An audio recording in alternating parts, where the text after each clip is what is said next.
Yeah, g'day everyone. Welcome back to the TryPod Live with Winnie and Clarkey. We are live now on Facebook, YouTube, and Instagram, which is just starting up in a moment. Welcome to everyone who is ready to view this show. We are going to recap our best bets and all the action from round 5. I am back. I missed the last few episodes whilst overseas traveling. And Winnie, it was a weird old round of footy. Now, I know for myself personally, I made a few plays around what was promised to be torrential rain and wet weather footy the whole round, but that really cleared up and come around to bite me a little bit in the end. But a strange round, wasn't it?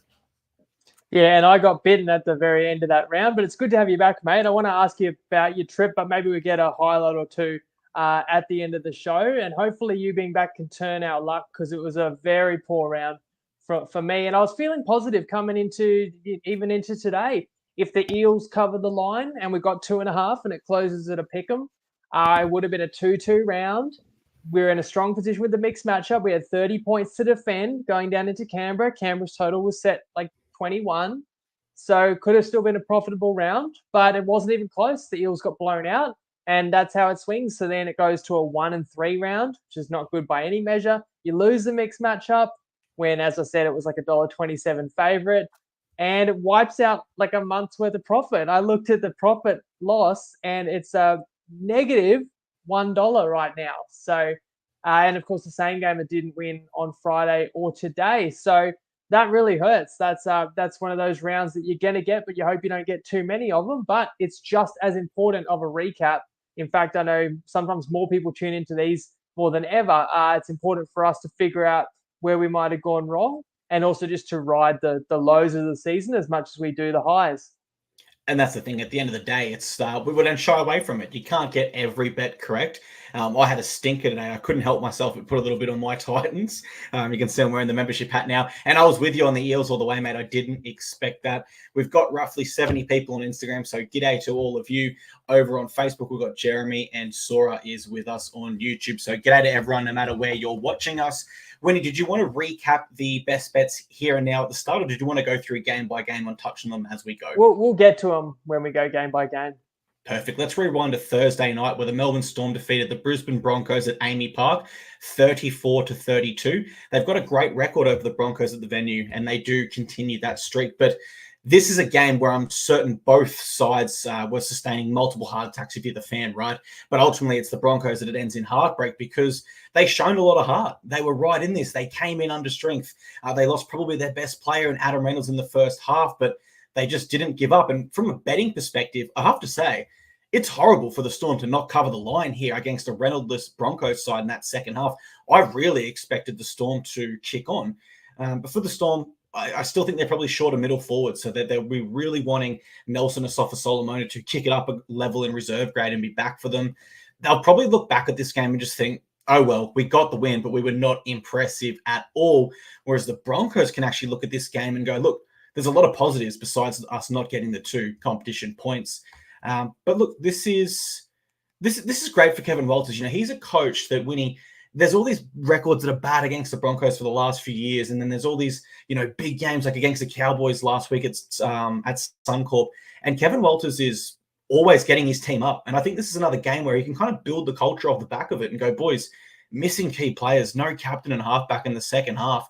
And we were in it against an almost full-strength Storm side. So a close game to the end and throughout. I really enjoyed this one. How did you see it? And who did you have as it was coming down that final stretch?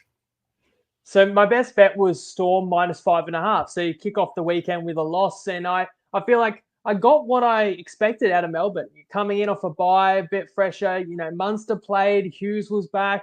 And Melbourne played well enough to win the game and to win by more than a try and to put on enough points. But you have to give so much credit to Brisbane. They come in under strength. And then, as you say, like, even though Brisbane took a lead into the break, when Reynolds was out with the hammy, I fully expected that the Storm were going to kick on. And look, if we had covered the line here, I would not have said that proves the tip is right. I would have said we got lucky there because Melbourne actually did score a couple of tries in the final 10 minutes and get the lead. It got out to 8 points, I think. Yeah, got that lead, you know, ahead of the line, even the line that it closed later in the week beyond the converted try. And I thought we've got in the back door here, you know, and I'll take it. But it was a weird game to assess because I feel like everything that could have possibly gone right for Brisbane did go right early. They scored some freaky tries. And part of it is a bit of luck, but part of it is the courage to play that way. That was the common thread from Brisbane beating the Cowboys by 20 at Suncorp, coming down to Melbourne. Although they don't even win, they played enterprising footy, and you've got to hand it to them because they're missing their best attacking players. It doesn't matter. The likes of Tristan Saylor is going to go out there and throw a double cutout. And what I had to admire from Brisbane was even when they were in front, they never tried to protect the lead. They were always willing to play footy, and that just made this such an entertaining game. So from a neutral perspective, or even if you were on my best bet, like, you've got a good run for your money, and it was a thrilling game, and it was back and forth. But first half, I felt like, yeah, Brisbane's scoring, like, they get an intercept, and I don't know if they score directly, but intercept, tackle, try. They score like a fifth tackle play that goes from the left side to the right, all the way back to the left and score.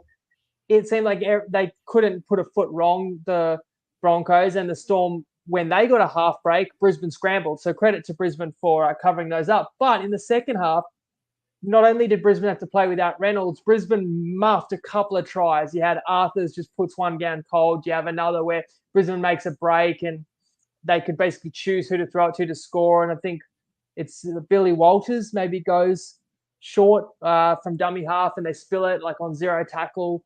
And then Melbourne hits the front. You're going, oh, geez, Brisbane's kind of bombed this. And from the perspective of getting the 2 points, Brisbane will rue those missed opportunities second half. But to even be in the game was impressive. And Melbourne's obviously got to tighten up their defence a bit. But it was just one of those games where everything clicked for everybody with the footy for the most part. And as John Pierce says on Facebook, the Broncos just never go away. And that was the thing. They never went away. And I sat there and thought some of their tries, well, that was a bit lucky. But the facts are they were there. Their effort was there, and they were rewarded for that. Ultimately in that one. Heartbreaking finish for me, mate. I was on Storm -5.5 with a Coates anytime try. I was watching with a friend and I said, don't celebrate yet. The last 5 minutes is the most nervous when it comes to lines. Sure enough, Ben Dakura scores a try that in the context of the match. After a regathered kickoff as well. And you kind of feel like, I'm one possession away from maybe covering that. But had Melbourne covered, I don't think we'd be in any position to say we had the right bet, especially when you consider that like Reynolds was wiped out at halftime. It still hurts though. Yeah, the tallest man to ever play the game was the one who crashed over at the end. Yeah, it sucks when you get so close, especially when we almost got away with it because we both admit the Storm didn't deserve to cover the line. They weren't at their best there. Let's go to Friday night. Now, this might be the strangest game of football I've ever had to review. And I took my notes at halftime, and it is so bad against the Roosters, but I've only got a couple of points after it because the script got completely flipped here. I'm talking Bulldogs defeating the Roosters 30-26 at Accor Stadium. An unbelievable start by the Bulldogs here. The Roosters were in all sorts after the Bulldogs. They scored a try off their very first touch, I believe, from that scrum. And it just rattled the Roosters. They were like, oh my God, that's not meant to happen. Mentally, their heads dropped. You could tell they weren't in it. Fast forward, Walker goes down. Young is sent off. Teddy is ruled out. So there goes half their spine and they're playing a man down. They were just getting basic things wrong, like not wrapping up the footy, allowing an offload that went to a try. And, you can't really break it down from a technical perspective because the Roosters were just so poor. They knew they would have been poor and it just was not working for them. The fact they were able to come back with 12 men in the second half, I don't want to use the word bad. I'll use inexperience. It shows how inexperienced the Bulldogs are. Like, there's not many sides that are going to concede that many points in a row against 12 men. There just isn't. Like, maybe the Titans, Bulldogs, and the Rabbitohs with how they're playing, but that's really bad stuff by the Doggies. And in the end, I don't think either side would have got to full time and been happy with this because it was a game of two halves where both sides were absolutely terrible either side of that half. What I will say, my personal opinion, I thought the Roosters were a little bit unlucky. I didn't think Victor Radley should have been sin-binned, and that was kind of a crucial moment. They needed to not have 11 men on the field, I guess. But yeah, a crazy injury toll coming out of this one for both sides. Absolute carnage for both sides next week, where I expect they'll both be significant underdogs. What did you make of this absolutely strange game of footy? Can I put it back on you? Can you list the injury toll? Do you have it in front of you? Obviously, Teddy's going to be ruled out and Walker because they're both going to get the 11 days. Taff will be the same story. Harrison Edwards, there's a couple with a broken hand for the Bulldogs. I think Kurt Mann as well. Yeah, Dom Max Young King. will obviously get suspended. Radley wasn't charged. I agree. Max King too, fractured hand. Radley, which goes to show probably shouldn't have been a sin bin, and that is pretty critical because the Roosters had to fight the last 10 minutes of this game with 11 and still had a chance to steal it, which makes this a very tough game to assess. So first things first, I had a best bet of Roosters minus 9.5, and I couldn't see how they could lose this one. And after starting down 14-0 to Penrith, I really thought if they can remedy the start, they won't take the Dogs lightly because they have been patchy and inconsistent, and there should be too much class. And the weather was a factor too, as Nothing But Pancake says the line closed 35.5. It was torrential. And if you had unders, you're a bit unlucky that the Roosters no-showed. And it's 26-0 to the Dogs early. Now, it was basically 18-0 to the Dogs. It was 18-0 to the Dogs before Dom Young sent off. So even when he got sent, I'm like, well, the Roosters are toast here. That wouldn't have been an excuse for the best bet. Like, they'd already done the damage, the Dogs. So you have to give credit to Canterbury, and they played the conditions. They were just far more forceful and fierce and on the back of Burton's kicking game. And the Roosters seemed to leave it in the dressing sheds. They just weren't there, which was very shocking to me. And I'm reflecting, going, what is it? What, like, am I a Rooster lover? I know people are saying you're always backing the Roosters. Like, you obviously got it wrong last week. I'm never afraid to back a team a couple times in a row if that's how I see it. But I'm going, why do I rate this team? Am I seeing names like Kiri and Manu and Teddy, but they're not the players that they once were? I don't know, because for me, it's such a stacked team. But then when you watch what the Roosters were able to do in the second half and come back from 26-0 and get it within a try twice and play the final 50 minutes with 12 men, but the final 10 with 11 men, then I kind of feel like I wouldn't say I'm vindicated, because if I pick a team to win minus 9.5, they don't even win. I don't want any credit. But in my mind, I'm like, well, if they could have had anywhere near that level of application and desperation, the Roosters, that they applied in the second half, they probably would have won by double digits. And it is a case as well that I don't want to give the Roosters too much credit, although they went close to what would have been one of the greatest comeback wins of all time, like in a regular season NRL game. I think equal share of the blame pie has to go to the Bulldogs, who probably did switch off and feel they had it won, because it's that mental thing of having an extra player and a big lead. You just feel that way. You're not attacking the game anymore. So I do think it's like you said, coming out of the game, Kiri said it himself, we're embarrassed of starting that way, rather than we're proud of how we finished it. Robinson did say he's proud as well. But if you're the Dogs, you almost have to feel sheepish and have to feel partially like it's a loss, because it's a very woeful second half. To allow the Roosters to get a sniff is diabolical. And you've nearly turned into one of the capitulations of all time. But you get away with it this time. The Dogs are just doing just enough at the front end of the game. So it is a tricky one to assess. And just as important also is the personnel ramifications that come out of it, mostly injuries as well as the suspension. Yeah, Colt from YouTube says Dogs ambushed Chooks at the start. They were rampant. I agree. The Chooks forward pack in wet conditions was being bullied. Like, they weren't able to go forward, and it was something just was seriously off of that Roosters side at the start. They were not the same team we saw against the Rabbitohs. The injury toll for the Bulldogs, for the Omi Kikau, suspected fracture in his leg. Max King and Kurt Mann confirmed fractures in their hands. Connor Tracy to have scans on a torn calf.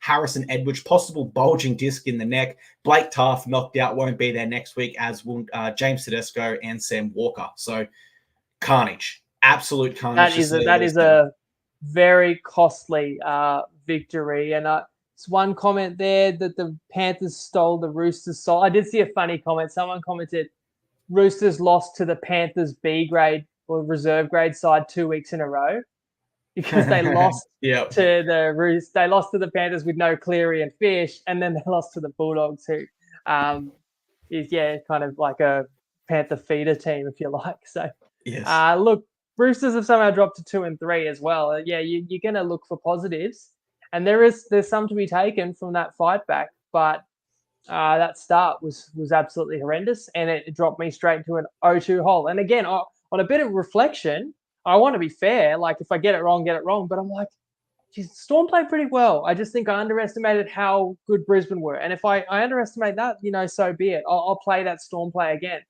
And then the Roosters side, it's like, if you don't spot a team 26 points and a man, then maybe we don't have a problem here. But the fact of the matter is, there wasn't enough desperation or respect shown to the opponent. And they got what they deserved out of it. And that's the issue with this Roosters side. They're not a team that we're looking at for positive each week. We're not looking for little signs of improvement, for example. They're a side that we fully expect to contend for the premiership. So I don't think they will take many positives from this at all. And as you said, I was the same, mate. Coming into this one, I didn't see a world where the Bulldogs got the win here against the Chooks. But let's move on to the next Friday night game. It was the Knights defeating the Dragons up there in Newcastle, 30-10. For me, it was really tough to take too much away from this game, given the insane weather conditions. I'd say this was the most torrential rain we had all round. And I suppose you can say the Knights are more clinical, but we kind of already knew that on paper and on form coming into this game. And wet weather conditions are just crazy, right? Like the Panthers lost to the Tigers last year, who went on to win the Spoon, whilst the other went on to win the Premiership in torrential rain. It's just an entirely different beast and a different style of footy. The difference between both sides and where the Knights came out on top for me was Kalen Ponga. Now, he created every opportunity for the Knights, but they were measured opportunities. I felt like the Dragons probably lacked that big game player. Usually it's Ben Hunt, but he wasn't able to be that guy in the wet weather conditions. Tyrell Sloan tried and failed. Zach Lomax had a few nice touches, and because they didn't have that star take over the game for them, they tried to force the issue a bit, missing that big game player. And that's shown through their 10 offloads, which was awesome, but it also led to a lot of silly errors and a 65% completion rate, which, needless to say, is far too low to win a wet weather game of footy. You put yourself under pressure. A quality player like KP capitalizes, and what you have here is a Knights victory by 20 points. How did you see this one? And did you have Kalen Ponga as your MVP also? For sure. And the thing is, while we did cash the best bet here, and I took Knights -6, and again, I was a little bit nervous about the weather because it was probably even more torrential than I anticipated. But the funny thing is, you go back to even that was the case for the early Friday game, but there was in excess of 50 points, and then in this game, this game goes over the closing total, but if people had actually smashed unders early in the week, anticipating the rain, you did sneak under. And the reason for that is because there were 6 tries in the first half, but only 1 try after the 35th minute. So it kept the total of this game to 40. And I did see a screenshot. Some people played as high as 42.5, but that total come in like 8 points because it was bucketing down in Newcastle. But it is crazy. Like, we know that rain suppresses scoring, right? But the point I'm getting to is this cost us the same game multi because I had Knights first team to 15. I mean, they got to 15 and doubled that, and the Dragons didn't get beyond 10. I had Ponga to score, but I had under 6.5 tries. And there are 7 tries in the game, and there were 6 in the first 35 minutes. It's just one of those things where, often the rain is going to lead to mistakes, but it's like, where are the mistakes made? Is it going to be defenders slipping over? Is it going to be a loose ball from attacking kicks, or is it going to be teams that just can't execute chances? And it seems like, of course, the rain just seemed to lead to plenty of opportunities to score. The first is Cogger back in the first grade side and getting on a loose ball to score first. So it was actually a pretty competitive game until the Knights got a couple quick fire in quick succession and then really just strangled Dragons out second half. And I think that goes back to the crux of why I made the Knights a best bet, higher level of desperation. And in really tough conditions, it doesn't really matter the ability of either side or who's playing as much as which team is more desperate. And in front of their home fans, these people, if they're going to come out in that kind of weather, all you have to do is deliver effort and make the fans proud of the work that you're willing to put in to get the 2 points. So Newcastle did that, didn't give the Dragons really any opportunities second half. That hurts a little bit because I think that same game, it was $10, and we miss out by half a try. But again, that's how it goes. What can you do when you get that amount of scoring in those type of conditions? Yeah, and it's one of those things you can't predict it. Like, As much as people will sit there and, as Liv jokes here, saying, "You're sending me broke," like, no one would be sitting there confidently saying there's going to be more than 7 tries in this game when you saw that weather. I took Chihuahua, anytime try scorer here in this one, and Knights -5.5. So I did manage to cash my bet, but the whole time I was thinking, like, why have I taken a winger in these conditions? It was a silly bet. I got away with it, but unfortunately, we didn't get away with our same game multi. Very, very unlucky there, missing by half a try. I see a lot of comments rolling through on Instagram, and I did see some on YouTube as well asking how the Titans are. Don't worry, we will get to that, unfortunately. But before we get to that, let's get to the Warriors defeating the Rabbitohs at Accor Stadium, 34 points to 4. And wow, the Rabbitohs, they're just in such a dark spot here. Now, they're a side I had missing finals this year, but even I concede I did not expect them to play this poorly throughout the start of their season. Realistically, outside of the first 5 minutes, this is a side that did not look dangerous. And that's an issue because even sides that are right down the bottom of the ladder, like my Titans, the Dragons, Bulldogs, etc., they are still showing positive signs for longer than this Rabbitohs side was able to do this week, only showing positivity for maybe 5 minutes. Look, my analysis for this one is they were bullied. They were bullied by a much better team. The Warriors were more physical. They played sharper, crisper. Any buzzwords you want to throw out, the Warriors were better. The 60% completion rate for South was horrible. That could be the lowest I've seen in a while. They made a massive 16 errors. They conceded 6 penalties. And the issue is, Winnie, some of those penalties just weren't necessary. Like the Latrell Mitchell one where he lifted the legs when the tackle was complete. Like, why? Your side just does not need that when they're already struggling. We go to the Rabbitohs' last 20 games rather. They've only got 5 wins. So they have just fallen off a cliff because I remember last year, you and I were so keen on that Bunny side for a top 4 finish. And that's when we started to hear the rumblings of Sam Burgess saying certain players are getting favoritism. They removed all those assistant coaches and put all their trust in Jason Demetrio. So the Rabbitohs have a very, very tough decision to make in the next few weeks coming up. But realistically, for the Warriors, you can't say anything but positives. I loved seeing Chance Nickel-Klugstad back. His activity and his backline timing was really brilliant. Roger Tuivasa-Sheck, he chimed in nicely. Their halves looked dangerous throughout. It was a really comprehensive performance. And the challenge for the Warriors, for me, becomes wiping this from the memory and resetting for Manly next week back at home because the Roosters pumped the Bunnies. They then dropped their next game, as did the Broncos in round 3. The Bunnies have this theme so far this season of giving sides false confidence, and they come into the next week a little bit undercooked. So the Warriors don't want to fall into that trap, but they do want to take some confidence away from it, what was a huge win here. Would you agree with my assessment on this one? Yeah, and missed opportunity for me because the Warriors were slight road favourites. So I didn't feel like it was a cheap line, just based on the ability of both sides. I felt like, the Rabbitohs as a home underdog could be frisky here. They alleviated some pressure getting that win. But I blame myself really because I watched that game on Good Friday really closely and came out of it just completely unconvinced that the Rabbitohs have got it going this year because I feel like the Dogs let the Rabbitohs off the hook massively and a couple of big moments went their way. So what I really needed to appreciate going into this game was that there was still every possibility that the Rabbitohs had a rotten call. And that, how should I say, that extra just percentage chance meant that you should have just played New Zealand. And even if the Rabbitohs had turned up and played their best game, it would have been close. But my assumption for some reason was that the Rabbitohs will get things back on track and will fight hard in this one. And that just wasn't the case. So you kind of got a free win if you played New Zealand. Although the Rabbitohs scored first, once New Zealand got on top, I think, correct me if I'm wrong, but I think it's only 6-4 after half an hour or something. So it wasn't obvious straight away that the Rabbitohs had no-showed. But I think the mark of a mentally feeble team is to allow those quick-fire tries.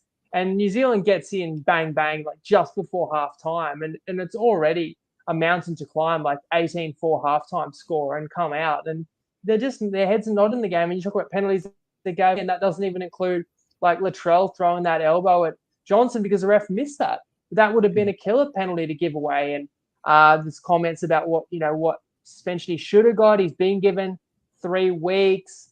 But as I heard mentioned, like if that causes more damage on Johnson, if that breaks his jaw, then Latrell's going to sit out half the season. So also heard it speculated that there may not be the worst thing for Souths, but isn't that an indictment on the Bunnies and on Latrell if their best player, best ability and highest paid player being out could make them play better? Then that says a lot. But this fella Gray is carving up in New South Wales Cup. Tyrell Munro still injured perhaps. In any case, I think they give the fella Gray a start and see how he goes for 3 weeks. And if he's killing it, then when Latrell comes back, Latrell's going to be playing the centres. And I'd suggest then you got to move White into the halves. Like you've got to shake it up. I was looking on my phone before who have Rabbitohs got next week. It's at Cronulla, and that's a Cronulla team off a bye, right? Like Demetrio might only have one more game if he's not relieved of his duties this week, honestly, because that was an appalling loss. But for the Warriors, that's impressive. Like that's a mark of a good Warriors team that can come and take the show on the road, because I do feel like they're always playing with spirit at Mount Smart. But it was Rogers' 200th game. He got a try, and the Warriors looked very sharp and very hard to beat with the return of Nickel Klukstad, who got stood up for the first try. And you got, he doesn't have the quick feet of Roger back there. But then later in the game, you saw what he can do and what healthy Wade Egan can do around the middle of the ruck when his forwards are on the front foot. Yeah, James Graham says it best. He will pull your pants down around the middle of the ruck there if you're not careful. Jason Livingston from Facebook agrees that Latrell should move to centre. I did see a comment on Instagram roll through from Back Yourself Podcast who said the Rabbitohs are now 0-12 in recent games against the spread. That's right, yeah. Continue. I think they mentioned that in our show 3 weeks ago when it was like 9 in a row, and it's 12 in a row, which I think I've to put in context, like that's a 1 in a 4,000 probability if you were just rolling that bet against the Rabbitohs each week. Wow. I tell you what, I know this fun fact. The longest ever roulette streak of one color is 37 in a Mexican casino. And apparently dudes were on the phone trying to refinance their house because they wanted to stay on red, thinking eventually it has to come. So that's not quite South Sydney territory. Okay, with a roulette wheel, okay, I'm not one to believe in like, it's been a streak of this many reds or this many blacks, so I'm going to ride it, right? Every spin should be independent. But when I'm seeing 37 in a row, obviously leading up to that, it's 21 in a row, 22 in a row. Like I would actually ride that side because you get double up odds anyway. And maybe there's some bias. I don't know the specifics there. But it's the same as I said on Tuesday about South Sydney. Like it's not a coin flip every week because we can look back in retrospect and we know that there's something wrong with this footy team and they're not living up to their ability. So therefore, these bets, even though the line has tried to account for performance, it's continuously overrated the Rabbitohs, and I was certainly guilty of it myself, last year too. But if we really knew what was going on at the club, a lot of these lines have been way off the mark, quite clearly, like as you see in this one where they lost by 30 points. Yeah, and that's the thing, like bookies are trying to make the lines a 50-50. So I guess the question is, can the Rabbitohs do the great Mexican roulette wheel and fail to cover the spread 37 games in a row? I'm going to bet no on that if there's a market. As Colt says, Ilias broke his leg. That sucks for the Rabbitohs, as does their next games coming up. When as you said, Sharkies, then they get a bye. They need that. But then they're against the Storm and Panthers, teams they did beat last year, but that's they're a different Rabbitohs side this year. So it's going to be a really tough slog for the Bunnies fans. Let's move on to one of those teams we just mentioned, the Panthers. They went down to the Manly Seagulls at 4 Pines Park, 32-18. And I will say I saw this coming. I did have a feeling throughout the week that the Panthers would due a loss and Manly would be up for this one. But the one thing that worried me, and this is ironic because I am a milestone bettor. I like players to score on their big games. I like teams to win for big players. But I did wonder, would the Daly Cherry Evans breaking the all-time club record of games played be too much of a distraction? Would the focus be stolen away from the football aspect of things and more so on a remarkable occasion? But in the end, DCE and his Manly teammates honour him perfectly with an impressive win over a Panthers side who, for mine, probably looked the worst they have in a while. I did think Manly got plenty of calls from the referee in this game, but I also believe they were the better side, so I'm happy to turn a blind eye in that regard. Manly also came up with 3 intercepts, which is the same amount of penalties they conceded. So they created opportunities. Their discipline was high, whereas the Panthers' discipline was not high. They conceded 11 penalties, which is the most they have in a while also. Where this game was won, though, simply, it was Manly's forward pack. And that's crazy because on paper, they do not match it with Penrith's forward pack at all, even with the missing players they have, such as Scott Sorensen. But they restricted James Fisher-Harris, Moses Leota, Liam Martin, and Lindsay Smith, 4 grand final players to less than 100 meters. So that's a brilliant effort there. How did you see this one? And I missed the preview show. Who did you tip coming into this one? I didn't have a bet on it, but I thought that Penrith should still win it. I just thought Penrith's a better side than Manly. The fish is back, and that was the key, was how could Manly handle the Penrith forwards. But looking back on it, even I didn't feel like +3.5 was a great value line with Manly. I knew the spot suited Manly at home. I could definitely see them rebounding because they were awful against St. George. Like that could have been their worst performance of the year. And Turbo looked like he was, his mind was somewhere else. But I actually saw Turbo interviewed through the week, and he just looked so confident, and he had a big smile on his face. And I thought he's going to be up for a big game, as you knew DCE would. And DCE was so influential. Has one moment where he puts a little grubber in for himself, and Edwards, who was by far Penrith's best on ground, scoops and scores 90-meter kick return, which was a hard to even pick up. And you go, well, Cherry, did he force the issue a little bit? It's not long after that he's creating for himself and others and turning the game back into Manly's favour. You said you're happy to turn a blind eye, I suppose, as was the bunker, because the most controversial moment is Tommy Talau goes for an intercept, drops the ball cold, and it's Kohler that picks it up.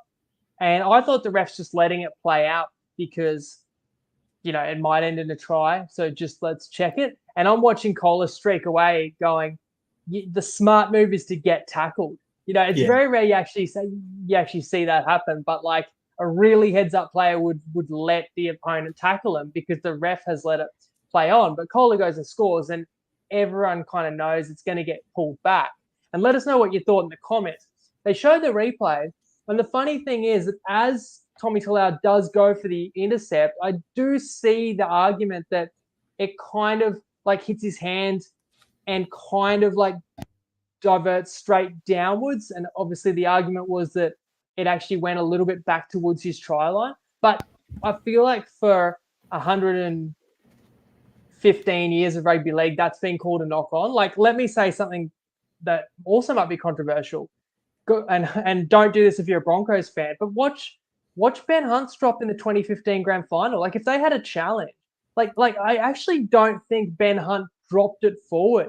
I'm sorry to bring that moment up for the people that don't want to hear it. I don't think he dropped it forward, but I do think it's a traditional knock on that we can all accept. And this was kind of a similar case where if you want to get your protractor out and decide which way the ball was projected, there's a slight case. But the reality is I feel like we all are comfortable to knock on. So it's a huge moment because it would have been Penrith fresh set. Instead, it's at 6 points to Manly. But yeah, Manly really took the game away from Penrith in the second half with those couple of quick fire tries, which Cherry had his fingerprints all over. And it does go back to me. Those are the type of bets I've really got to do a better job of finding. It's where you take the team that is not the better team. Manly's not going to finish higher on the ladder than Penrith this year. But on that given afternoon at 4 Pines, milestone game for DCE, you just knew they were going to give it everything. And Penrith had already kind of poured it all out to get the big win and prove what they were capable of without Nathan. It was another story to be able to back that up, which, I knew that they weren't going to be able to maintain the level which they did show us against the Roosters the week before. Absolutely, mate. Don't forget to invoice Ben Hunt after this show. We didn't get many best bets this weekend, so we've got to make our money somehow. Benny Hunt, great friend of the show. I do see a lot of people asking, do you think Manly are contenders or pretenders? And a lot of questions about our overall thoughts on their performance. Ultimately, I've still got them missing the 8. This was a great performance by them, but I just don't think they can replicate this same energy on occasions that won't mean as much throughout the year. And the challenge is always consistency for sides. But let's move to the Dolphins. And you're still lucky. You're still very lucky to play Penrith without Nathan Cleary. As good as it is to beat a Penrith team that had won 3 in a row, and I'm talking about 3 weeks in a row, as well as 3 comps in a row. It's very lucky you catch them without Cleary. To win a big home game, milestone game, it doesn't tell you everything about a team, as you say. You want to see a high level of performance on a more consistent basis, which I haven't seen from Manly yet. Remember, they lost by 20 points to St. George. No, sorry, they didn't lose by 20. They did only lose that 20 to 12 in the end. But they were comfortably beaten by St. George the week before. So, yeah, if you're going to cherry pick a team's best performances, then as we get to the next game, you're going to tell me the Tigers can make the grand final. But again, West came a little bit back down to earth at the hands of my Finns. Mate, I just got one final point. Sorry to lag on that Panthers game, but one thing that I actually thought watching this game was, Cleary's on $1 million at the Panthers. The Tigers have just signed Jerome Luai for $1.2 million. You look at the grand final against a better side where the stakes were up, and Cleary was able to elevate his side and come up with that remarkable comeback. Whereas Jerome Luai in a regular season game against the Seagulls, who are a lower ranked side than the Broncos, you'd say, wasn't really able to take over that game and step up in the big moments. So maybe some concern there for the Tigers and the price tag. But let's move to the Tigers. They were defeated by the Dolphins at Suncorp 26-16. And you know what? I actually thought it was a pretty good game of footy. I wasn't expecting it coming in, but it was entertaining enough. And the storyline for me was a rookie coach in Benji Marshall up against his mentor in Wayne Bennett, who is not only someone who Benji has learnt most of his coaching aspects from, but also the most experienced coach in the game. In the end, I think both coaches leave with their heads held high. I'm sure the Tigers would have liked to have had their 3rd consecutive win. It hasn't happened for over 10 years or something crazy, I believe. But in the end, the effort they shown once again was remarkable. They didn't drop their heads. They had plenty of chances to fold and turn over like the old Tigers would have and let the Dolphins run away with this. But they chose to continue to turn up despite injuries, head injury assessments, etc. Meanwhile, for the Dolphins, I would say they were clinical at stages, but I thought they lacked the overall polish of what we would consider an elite side in this competition. There are probably sides like the Panthers and Storm, and I know we're getting up there with the elites when I say that, but they probably would have put this Tigers side to the sword despite the effort they've shown. I don't think the Dolphins' spine was bad, with that being said. I thought their spine was pretty good, particularly Isaiah Katoa, but it was more disruptions on their end as well. They had a lot of injuries and head injury assessments and disruptions to their lineup. So all in all, a great win for the Dolphins, which puts them right up near the top of the ladder, and positive signs for the Tigers as well, even in a loss. No doubt you love this one, though, as a Finn supporter, mate. How did you see it? And you said it, Isaiah Katoa really coming into his own. And that's another player that was pinched. He was a few spots away from getting a start in Penrith, but it shows the crazy depth that they had down there. But what a find he might end up being as well. We know what the hammer's all about, and the Finns got off to a good start, which you knew was going to be key because it looked a really even matchup on paper. So really looking forward to this one. But the Finns then took total control and then it looked like they'd run away with it. So you have to give West a lot of credit for not going away. They're down, I think, at least 14 points in this game, and then pull it back to a 4-point game. And there's a little bit of a trend emerging, and I don't know what to make of this, but I mean, 3 weeks ago I come up with my Winnie's Kitchen multi, and I picked Sam Walker, a guy that doesn't score too often, but I had Sam Walker to score a try on a Sunday, no dice, and then he scores a double the following week. It's yeah, thanks, Sam. Couldn't have helped the fellas out last week. And then on Easter Monday, I had Fatape. He hasn't scored a try in the NRL yet, but he's a young gun, and I needed him. That multi wins if Fatape scores on Easter Monday, not to beat. Olam gets a double, and what happens the following week? Fatape scores not once but twice. So it's you couldn't share the love a little bit. That doesn't count for anything in terms of helping us win a bet, but it kept the Tigers in the game, although the Finns closed it out. But despite the fact that the Dolphins lost Gilbert, I suppose they haven't had too many other major personnel losses, and they've played with a lot of spirit, and we knew that the recruits this year were going to add extra energy to this side. I worry a little bit about the fact that the team ran out of steam last year, where I know that they front-loaded a lot of their preparation and effort and fitness and weren't able to carry it on. But maybe this year, the next step in the development is to now push that performance, and sustain it further through the year. And the Finns have really set themselves up well to do so. Now, the only team in the comp to win like to win every game after losing in round one, right? Because that you could have said that about the Panthers, but they lost again, and you could have said that about West as well. I know the Dolphins have had a bye, but still, if you look at how many points the Dolphins have scored this season, they're up there with anyone, and they've already had a bye, so they haven't even played every week. So it's super positive signs for the Finns, and it's one of those games where you don't take a lot away from West. Well, the Undertaker was on the Finns -3.5. He says he's disappointed you weren't on with him. And Colt said, "Lol, I thought of you, Winnie, when Fatape scored." Who was the Winnie's Kitchen try scorer this week? Was it Tulungi again? Yes, I went Tulungi again. So if there is some sort of omen, I feel like, a couple of times is once it's a coincidence. Two, there's something a bit more than that. And three, we'll have to be watching very, very closely. So who've Para got next week? Maybe Tulungi's in for a double. Cowboys at Combank. Tulungi back at home. Backs against the wall for the Eels. The young rookie half scores a hat trick. I'm not a hat trick. Can't you? Oh, mate. I'm putting the bet on as we speak. Next game. Man, let's go there. Cowboys defeat the Titans at Queensland Country Bank Stadium, 35-22. And what can I say? Cowboys were firmly in control for the majority of this game until Chad Townsend opened the door ever so slightly for my Titans and got a sin bin in the 60th minute. That gave the Titans life and belief, which was obviously fun to watch as a Titans fan for a period there. I haven't been that excited watching us in a while, but it's also really unfortunate it took a mistake from the other side to spark our team into action. Good sides already have that belief. They always believe they can win. They're always going after the ball. They're always playing great football, like the Broncos, for example, even whilst they were under strength. But I do think for the Titans, it is about baby steps again this season. Like they have new structures under Des Hasler, no Captain Tino, less than 1% of NRL tipsters tipped us this round. So I take the positives that there were. More than 99% thought we'd lose, and they were right. Fair enough. For the Cowboys, I think they'll be really happy with 70 minutes of that performance. And at the end of the day, they still won 13 plus. Like, it's still a big win, despite a very poor 10-minute period for them, one man down. For the Titans, I just think you can see we're really lacking without Tino. Like, all of our forwards were easily contained. In terms of energy, our debutant and teenager, Josiah Pahulu, brought the most, and that's not good enough from our senior forwards. But the Cowboys' completion rate was only 68% winning. They did chance their arm through 13 offloads, so they were playing expansive and creative. But I can tell you right now, a 68% completion rate, you can't put that against a side different to the Titans, and you could be in big trouble. But at the end of the day, look, Titans were dominated.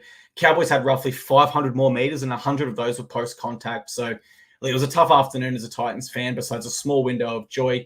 How did you see this one as a neutral? I feel like you're underselling it a little bit. Sora says that's 1% too many that tip the Titans.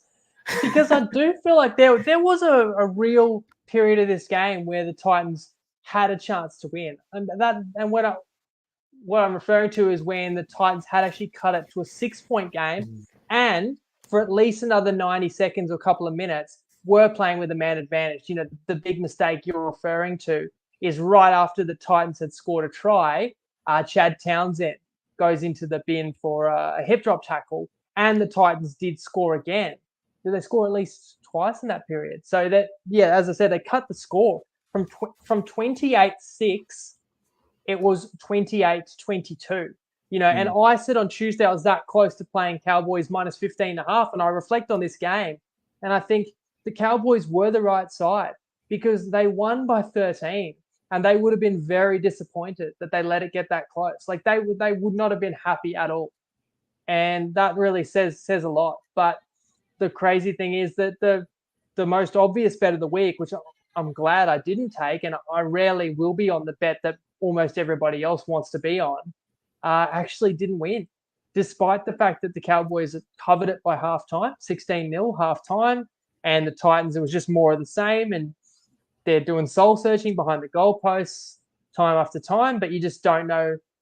You don't see the toughness. Like, I know that the Titans have got a bit of skill and some attacking spark, and it's awesome to see what Jaden Campbell can do when he gets little openings, for sure. And he had a hand in that comeback.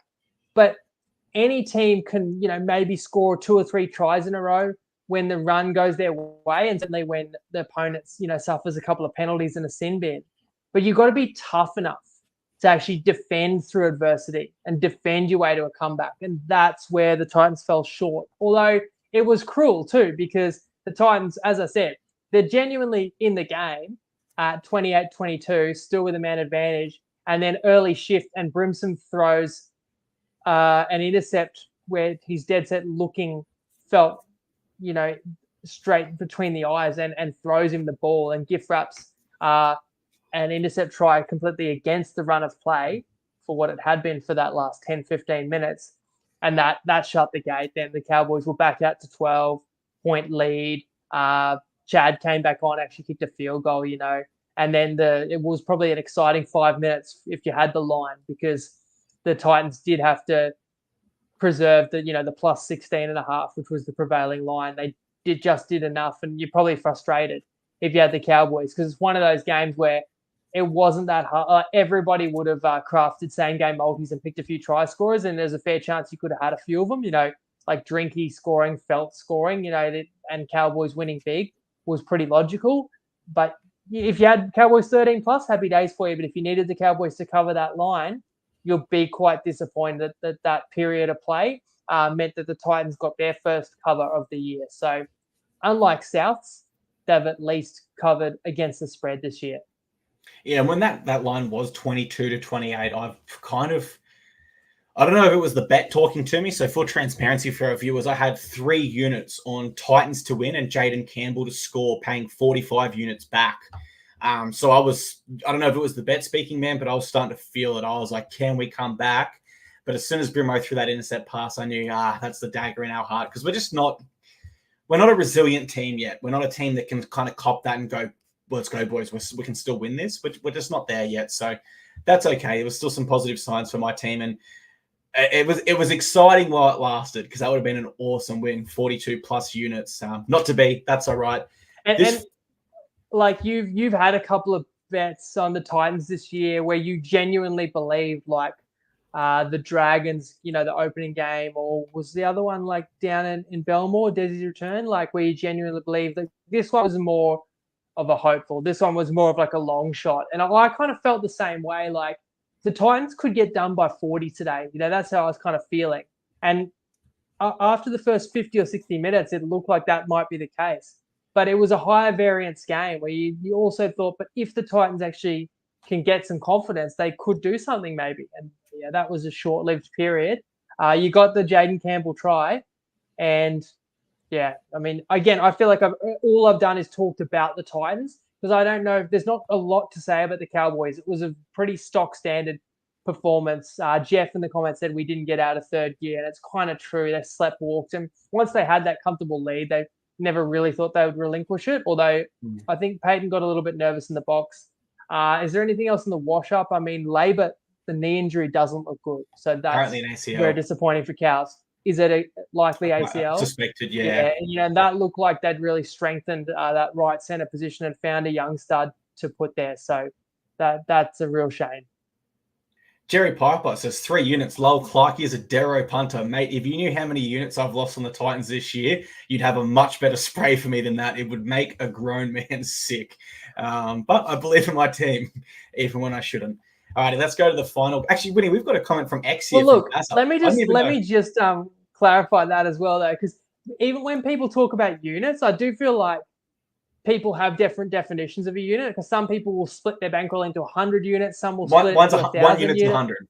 So, but the thing is, like, it's all relative. It doesn't even matter how many dollars you're putting on, but so some people 2 or 3 units would be like what they would put on like a 50-50 bet, but your bet today was like 15-1. So it's, it's a bit of a long shot, but as I said, it was probably more optimistic than anything else. Oh, mate, like my unit, I'll reveal, like my unit's $100. So it was $300 to win 4.5. You know what I mean? Like I'm willing to take that risk, because it would just make it so much cooler if we got our first win. I've backed us for bigger in our first 2 games, if I'm honest. So look, we'll get a win eventually. I just hope that I'm on it when that time comes. But yeah, I won't hold my breath. That's for damn sure. Let's go to the final game of the round, man. I still can't believe this one, even though we've been live for 50 minutes now. Raiders defeat the Eels at GIO Stadium 41-8. And I'll be completely honest, I favoured the Eels heavily coming into this one. I expected a much more polished performance from them, particularly Dylan Brown in the 7 role with another week there at training to work on his combination. Thought he came up with some really poor kicks in this one. It didn't really take control of the side, but it wasn't all on him. The Eels overall were super poor, and they just didn't threaten. Like in that first half, they had 6 errors, 17 missed tackles, 8 ineffective, 39% completion or something really, really poor. Just not good enough. And, the Raiders had excuses at stages. Tarpany and Mariota went down with injuries. Rapana was in and out of the game with a knee injury. He was off for most of that first half. So the Raiders had the excuses. The Eels didn't, and they just didn't turn up. And I think a telling sign for me of where the Eels' effort was at in this game was Jamal Fogarty's field goal. Like, he's in front of the post. He set up for it the previous tackle. He goes to do it again, and not one Eels player is pressuring him there. That allows them to take a 13-point lead, which, in the context of this game wasn't massive, but it could have been. They didn't know that at the time. We moved to the second half, and the Eels didn't really improve at all. Their attack didn't flow. Defensively, they were out-muscled. The Raiders' outside backs had an absolute field day with multiple line breaks and huge meters gained, and just nothing improved for the Eels in that second half. If anything, it got worse as the Raiders team just completely overtook them and outplayed them in every facet of rugby league. Disappointing for me because I did have a bet on the Eels there head-to-head, and I think you had a best bet on the Eels at the plus margin. So did you see that game similar to me? Yeah, quite shocked, especially when the Raiders lose Rapana early and score the first try, although Hudson Young did his best to try and blow it. He would have scored himself and throws the flick pass in field, but it ends up with Sebastian Chris getting to a ball that goes to ground, but scoring under the sticks. But look, even 8-0, even 12-0, I was kind of thinking about that Manly game where Para did come back from 14-0. I suppose you have to say they had Mitchell Moses for that one, but that can't be your only excuse because I still would say that Para's got more top-end talent than the Raiders. But, am I getting that part wrong? I thought what really stood out to me was that you think of the Raiders as this gritty team that they want to be in an arm wrestle. They want to be in the trenches. They're gone through the front door. But they were so willing to shift. They scored all these backline tries today. And they scored all these tries from inside their own half. And I'm not really used to seeing that, but they're harnessing the gifts that they've got on the outside, the comments there about Strange, what a great running half he is. They look better than last year when you had Jack Whiten, who was the highest paid player at the club. He's been a breath of fresh air, Strange. And then, I'm talking about when you get the likes of Savage, the ball in space, and Timoko as well. As much as he takes the shortest strides, he's so explosive too and so hard to handle. We saw that. So I would like to see the Eels do a bit more. I know they don't have the best back line, but you think that Gutho can chime in there and Dylan Brown, what I can say about Brown is always in the picture defensively trying to save tries, but not the opportunity. I couldn't understand why Para's forward pack couldn't match it with Canberra and then Para couldn't get their equal opportunity. But it's just the Raiders playing far more positively on the front foot. A big difference as well is Fogarty, and he's been mentioned in the comments too. His kicking game can really help Canberra take control, whereas that's obviously the biggest aspect that Para are missing right now with Moses, and maybe that's the biggest part I got wrong in this game. But for Para to no-show, and for all their talk out of the Tigers game to be, we wanted an easy win there. We weren't prepared to do the tough stuff, and then your following game, you're going to go and give up 40 points, to a Raiders team that I still don't think will make the finals. That's pretty poor, So it's a combination of the Raiders red hot, but if other people can figure it out, they're doing better than me too, because this Raiders team was so good this afternoon. It's the same team that let the Sharks score 30 straight points last week and threw away a victory. So it is tough from week to week when these sides fluctuate so dramatically. But Para have really got to, figure out if they've got their best spine combination. Maybe you've got to pick, I don't recall the name of the fellow that's playing New South Wales Cup, but a genuine 7 and move Brown back to 6, Talangi back to the centres for a start. As for Canberra, you're definitely excited with the young talent and the speed that this side possesses. And I know that we already mentioned the game, but Rapana injured really early reminded me too that Kieran Foran got injured in the first half for the Titans again. And that's not an excuse, and they still covered the line anyway, but just things that you just get sick of seeing after a while. Yeah, definitely. That was an unfortunate part for the Titans there. The Eels don't have no such excuses, though, and I do agree with you. They will have to make changes to that spine next week. It could be Lussick out, hands in, but I do agree with you. I think that Dylan Brown at 7 just isn't working for them at the moment. It takes away from his best ability to control that left edge and create opportunities out there for strike weapons like Sean Lane, Micah Sebo, etc. So I'd be moving him back to 6, trying to find that genuine 7. And as DJ touched on YouTube, this is a Raiders side that couldn't win 13 plus last year. They scraped into the finals with one of the worst form against we've ever seen. This year, they're a completely different side with young, energized players in key positions. And, you know, besides the fact I was on the Eels, this was a fun game to watch for the Raiders tonight. They brought a really exciting style of play, and that's something we don't associate with the Raiders. We associate a slower style and a gritty style and a wearing down the team style that isn't really fun to watch. So that's good for the Raiders winning. As I say, it's another feather in their cap come finals time. They can win games in different fashion because you need to be ready for everything when finals rolls around. But I think that will just and that was the last thing I needed. I said it at the top of the show, but I'll say it again too. The mixed matchup was Knights to outscore Raiders, and I felt more confident that in the Raiders winning than the Knights. And look, I was really happy with 30 points output. And you come into this game and you're a very strong favourite. And even when Canberra had that lead, you still feel like it's a fairly tight game. And if anything, the Eels have reduced their margin for error, so they're going to have to be even more intense second half. But Canberra broke Paris back, and we see Raiders. As you're saying, we're not accustomed to seeing Canberra play that way. So isn't it just ideal that they do when we need them to be held under 30 points? Others are questioning. I just said that comment. I don't think the Raiders are a top 8 team for me in my mind. But do you disagree with me? I mean, they're currently 5th. They're 3 wins from 5. And next week they have your Titans. And that's at home as well. So a lot of people are going to say that that's a very likely, 4-2. And many will probably say the Raiders are a top 8 side. I'm probably just one to not super overreact.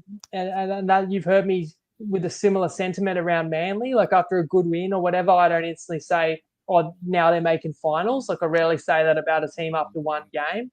But am I too slow to read the tea leaves? Because there's other teams that I'll give multiple chances. Trust me, I assess myself as much as I do assess the 17 teams in the NRL. Come up with what I hope are the best plays. Very minor detail. Some people will judge me based on how the odds of my tip shape closer to the game. And it's kind of a concept of closing line value, right? So in this case, we got Parramatta plus 2.5, but the line closed like 1.5 or even a half point. So that would actually suggest that we were on a good bet. But as I always say, it counts for very little when you get shown to be wrong. It's always good to get a better number than the close, but when you're blown out, it's not going to help you. It's not going to show up. Long term, it does show up, but in the short term, it's not going to help with the profit loss column. That's it, mate. It's like fixing a horse to add bigger odds than what it closes in the tote. You can look at the ticket and think, oh, I'm on a beauty here, but it's still got to go out and win the damn race. And in this case, win the damn game, which the Eels didn't even come close to, unfortunately, mate. But that's all right. There's a lot of fluctuations of teams' form week to week. It's a difficult start to the season. But I know you'll be back, and I'll be back next week to break it all down. And I know we've hit the hour mark, mate, but I do want to say happy birthday for the weekend. I know it wasn't happy returns for us, but you can close the show if you like. Is there a highlight from Vegas, mate? Because obviously we haven't seen you the last 3 shows. Got to spend a week over there. Take us out with any reflections on your trip. Mate, I think when you would have been here doing the recap, I would have been in a helicopter going over the Las Vegas Strip at night time, which is, for those of our viewers that haven't been to Las Vegas, it's another planet, mate. There's just that many lights and signs and people. It's something you can't imagine in Australia. It's like Sydney on steroids.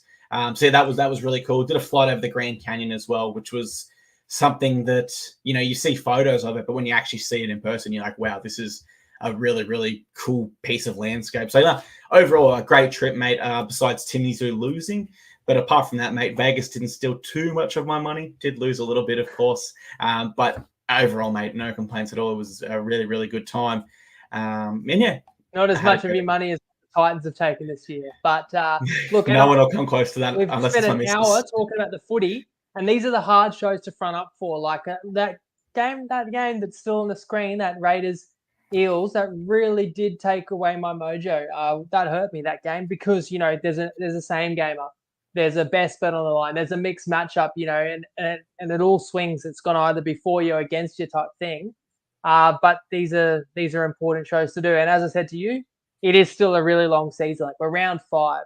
So the important thing is the process. As Jerry says, you can't eat value. No, but long term, you keep finding value, you'll find you'll win more than you lose. So that's what the goal will be. And it's under 48 hours until we be back live to do our best for round 6. So we'll see everyone then. As everyone says in the comments, happy birthday, Clarkey. Have a great start to your week, guys.